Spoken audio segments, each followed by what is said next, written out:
अभी ट्रांसफार्मर में हमें चार्जिंग करना पड़ता है। ट्रांसफार्मर को चार्ज कब किया जाता है, ट्रांसफार्मर को चार्ज करने का प्रोसीजर क्या होता है और ट्रांसफार्मर के अंदर जो ऑयल यूज किया जाता है उसका फंक्शन क्या होता है, तो सारी इंफॉर्मेशन के लिए वीडियो को लास्ट तक देखिएगा। स्टार्ट करते हैं दोस्तों। पहले हम लोग देख लेते हैं कि कितने टाइप के ट्रांसफार्मर आते हैं। नॉर्मली 2 टाइप के ही ट्रांसफार्मर होते हैं। First is oil type transformer, second is dry type transformer. दोस्तों जो ऑयल टाइप का ट्रांसफार्मर होता है उसको हम लोग आउटडोर एप्लीकेशन के लिए यूज करते हैं, जैसे कि इंडस्ट्रीज में, रोड के किनारे आप लोगों ने एच पोल माउंटेड सब स्टेशन देखा होगा, वहाँ पे ये जो ट्रांसफार्मर होते हैं ये ऑयल टाइप के ट्रांसफार्मर होते हैं। और दोस्तों जो ड्राई टाइप का ट्रांसफार्मर होता है इसको हम लोग बिल्डिंग के अंदर, मॉल के अंदर यूज करते हैं।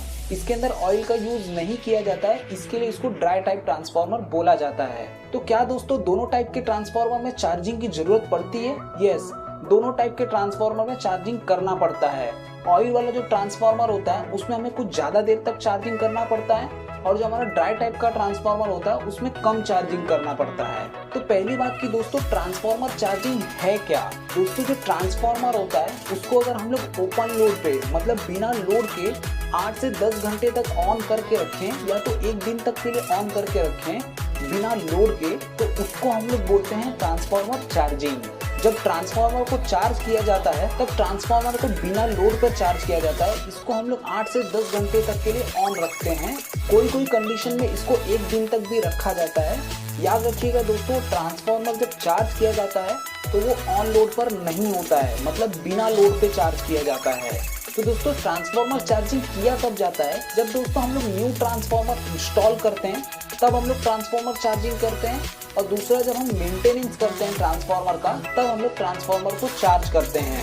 दोस्तों पहले हम लोग ऑयल वाले ट्रांसफार्मर के बारे में देख लेते हैं। ट्रांसफार्मर के अंदर जो ऑयल यूज किया जाता है वो दोस्तों मिनरल ऑयल होता है। इस ऑयल का फंक्शन क्या होता है? एक तो होता है कि वो कूलिंग प्रोवाइड करता है वाइंडिंग को, और दूसरा होता है वाइंडिंग को वो इंसुलेशन प्रोवाइड करता है। ट्रांसफार्मर ऑयल के 2 ही फंक्शन होते हैं, एक तो कूलिंग प्रोवाइड करना और दूसरा इंसुलेशन प्रोवाइड करना। तो दोस्तों जैसा कि मैंने आप लोगों को बताया कि हम लोग ट्रांसफार्मर को कब चार्ज करते हैं, जब न्यू इंस्टॉल किया जाता है और जब मेंटेनेंस किया जाता है तब। तो दोस्तों क्या होता है कि जब हम ट्रांसफार्मर नया इंस्टॉल करते हैं, तो जैसे कि हमें जहाँ पे इंस्टॉल करना है वहाँ पे 10 से 15 दिन पहले आके ट्रांसफार्मर रख दिया जाता है, मतलब साइड में किधर रख दिया जाता है। फिर हम लोग उस ट्रांसफार्मर का फाउंडेशन वगैरह बनाते हैं, फिर उसको लोकेशन पे रखते हैं, फिर उसके अंदर ऑयल भरते हैं। दोस्तों ये जो ट्रांसफार्मर का ऑयल होता है उसको बैरल्स के अंदर लेके आया जाता है, मतलब एक बड़ा सा ड्रम होता है, उसके अंदर हम लोग लेके आते हैं। तो साइड पे डायरेक्टली ला के ट्रांसफार्मर के अंदर नहीं डाल दिया जाता, वो 10 से 15 दिन तक आके पड़ा रहता है। उसके बाद हम लोग उसको ट्रांसफार्मर के अंदर डालते हैं जब ट्रांसफार्मर अपनी लोकेशन पे लग जाता है तब। तो ट्रांसफार्मर ऑयल को स्टोर करके रखने की वजह से क्या होता है कि ट्रांसफार्मर ऑयल के अंदर मॉइस्चर जमा हो जाता है। मॉइस्चर मतलब पानी की छोटी छोटी बूंदें जमा हो जाती हैं ट्रांसफार्मर ऑयल के अंदर। ये जो ट्रांसफार्मर ऑयल के अंदर मॉइस्चर आ रहा है डाइलेक्ट्रिक स्ट्रेंथ को कमजोर कर देता है, मतलब उसका जो इंसुलेशन होता है ऑयल का उसको वो कमजोर कर देता है। अगर इंसुलेशन कमजोर हो जाएगा तो चांसेस होते हैं कि 2 वाइंडिंग के बीच में शॉर्ट सर्किट हो जाए। इसके लिए दोस्तों ये जो मॉइस्चर जनरेट हो रहा है ऑयल के अंदर को चार्ज कर रहे हैं, वो क्यों कर रहे हैं? क्योंकि हमें इस ऑयल के अंदर से मॉइस्चर को निकालना है। तो ट्रांसफार्मर को जो हम 8 से 10 घंटे ऑन करके रखते हैं वो इसीलिए रखते हैं कि जो ऑयल के अंदर मॉइस्चर है वो निकल जाए। मतलब जैसे हम ट्रांसफार्मर को ऑन करेंगे, ट्रांसफार्मर की वाइंडिंग गर्म होगी, वो गर्म होगी तो वो ऑयल को गर्म करेगी। ऑयल जब गर्म होगा तो उसके अंदर जो मॉइस्चर है, मतलब पानी की छोटी छोटी बूंदें हैं, वो भी गर्म होंगी। छोटे छोटे पानी की बूंदें गर्म होने की वजह से वो भाप बन जाएंगी, और भाप बन करके वो ट्रांसफार्मर के ऊपर वाले साइड पे आ जाएंगी। साइड है वहाँ के 2-3 नट को लूज कर देते हैं, वहाँ से ये भाप और गैस निकल जाती है बाहर। तो दोस्तों सिंपली आप लोगों को समझ में आ गया होगा कि ट्रांसफार्मर चार्जिंग मतलब क्या होता है। ट्रांसफार्मर को हम लोग बिना लोड पर ऑन करते हैं 8 से 10 घंटे के लिए।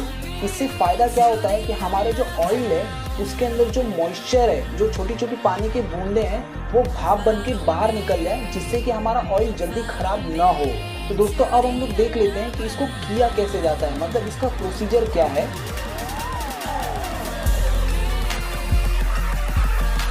दोस्तों जब नया ट्रांसफार्मर इंस्टॉल किया जाता है तो पहले हम लोग फाउंडेशन बनाते हैं, फिर वहाँ पे ट्रांसफार्मर को ला के रखते हैं, उसका सारा कनेक्शन करते हैं। कनेक्शन करने के बाद उसके अंदर ऑयल को फिल किया जाता है। ऑयल फिल कर देने के बाद हम लोग मेगर वगैरह हो गया, सारे जितने भी टेस्टिंग होते हैं वो सारे टेस्टिंग करते हैं। टेस्टिंग सब ओके आने पे हमें चार्जिंग करने का परमिशन मिलता है। तो दोस्तों ट्रांसफार्मर को चार्ज किया कैसे जाता है, जैसा कि आप लोग डायग्राम में देख सकते हैं, ये 11 kV बाय 415 वोल्ट वाला ट्रांसफार्मर है।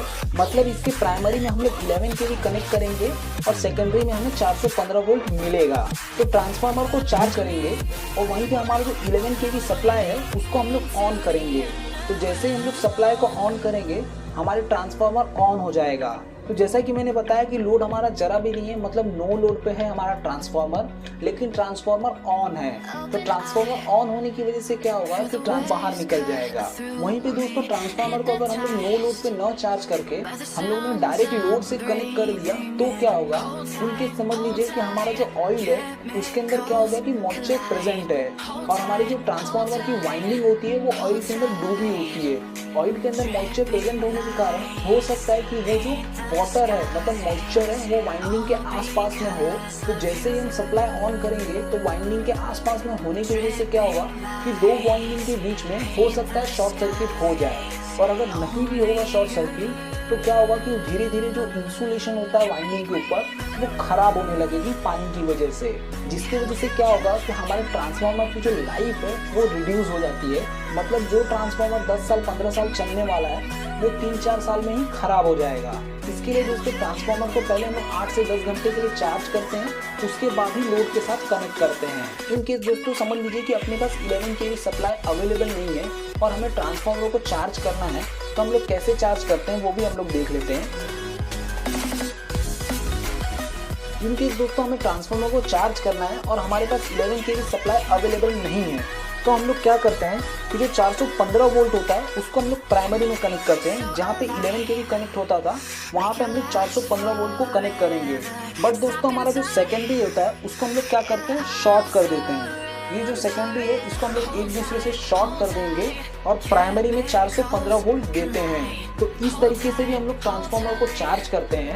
अब दोस्तों हम लोग देख लेते हैं कि ड्राई टाइप के जो ट्रांसफार्मर होते हैं उसको कैसे चार्ज किया जाता है। दोस्तों जो ड्राई टाइप वाले ट्रांसफार्मर होते हैं उसके अंदर जो इंसुलेशन यूज किया जाता है वो कास्ट रेजिन वाला होता है। तो समझ लीजिए जो ड्राई टाइप वाला ट्रांसफार्मर है अगर वो 1-2 महीने से बंद पड़ा है तो क्या होता है, हमारा जो कास्ट रेजिन है उसके अंदर मॉइस्चर जमा हो जाता है। तो मॉइस्चर जमा हो जाने की वजह से होता हमारा कास्ट रेजिन का इंसुलेशन रिड्यूस हो जाता है। इसके लिए हम लोग ड्राई टाइप के ट्रांसफार्मर को भी डायरेक्टली ऑन नहीं करते, उसको भी हम लोग पहले चार्ज करते हैं। लेकिन दोस्तों ड्राई टाइप ट्रांसफार्मर में एक चीज़ बेनिफिट है कि हमें 8 से 10 घंटे तक ट्रांसफार्मर को चार्ज करके नहीं रखना पड़ता। 1 से 2 घंटे में भी हमारा ट्रांसफार्मर अच्छी तरीके से चार्ज हो जाता है। मतलब ट्रांसफार्मर जैसे ही हीट होता है हमारे कास्ट रेजिन में से सारा मॉइस्चर निकल जाता है। कभी कभी दोस्तों हमारा जो ड्राई टाइप का ट्रांसफार्मर है उसके अंदर जो कास्ट रेजिन है वो डायरेक्टली शॉर्ट सर्किट दिखाता है। अगर आप मेगर मारोगे तो वो शॉर्ट सर्किट दिखाता है। तो उस केस में हम लोग ट्रांसफार्मर को डायरेक्टली ऑन नहीं कर सकते, मतलब चार्ज भी नहीं कर सकते। तो उसके लिए हम लोग क्या करते हैं कि हम लोग लैंप वगैरह का यूज़ करते हैं और उस ट्रांसफार्मर को हीट करते हैं, मतलब लाइट दिखा करके हीट करते हैं जिससे कि मॉइस्चर सारा निकल जाए। उसके बाद उसका मेगर लेते हैं, अगर रीडिंग प्रॉपर आ रही है तो हम लोग ट्रांसफार्मर को 2-3 घंटे के लिए चार्ज करते हैं। तो आई होप करके जरूर बताएं। मिलते हैं नेक्स्ट वीडियो में।